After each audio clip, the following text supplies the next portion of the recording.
Gözünü kapa hadi mahalleye dal.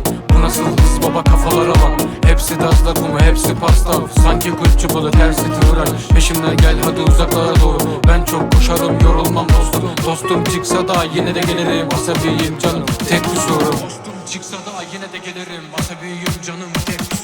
Koşarım basarım limiti zorlarım. Kalırım gitmem seversem kollarım. Yarışma var bura kafaları kıralım. Herkese mermi sana gülistan alayım. Gül bir kere seninle geleyim. Buralar ıssız cenneti göreyim. Tüm zorluklara göğüs göreyim. Dost sandıklarıma ezip geçeyim. Öldüm geldim bak bastım mekanları serdim lan. Ciroları yine serdik babacım.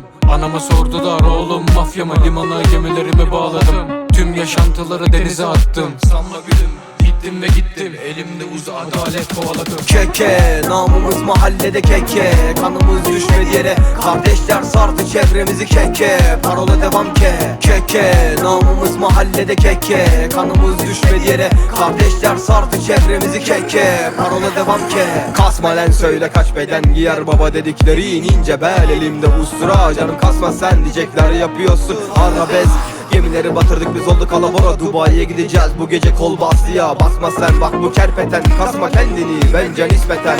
Ellerimiz kirli cano kimi de canı koko. Arabada bir kro yaklaşık da bir kro. Kirli yüzümde siyah bandana böbreğini aldım. Baban gibi sallama.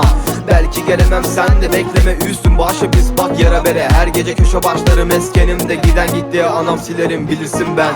Baba bugün esneyeceğiz her yeri kanka. Sal bizi gidelim ileri takılı kasım vites dönemem geri. Havada kalsın nefesi keserim nefesine. Adımızı duymuştur tüm mahalle. Ordu gururluydu ekibimle. 52 plakam fiyakalı pastam. Yeri geldi soframıza soğan ekmekle. Keke namımız mahallede keke. Kanımız düşmedi yere. Kardeşler sardı çevremizi keke. Parola devam ke. Keke namımız mahallede keke. Kanımız düşmedi yere. Kardeşler sardı çevremizi keke. Parola devam ke. Keke.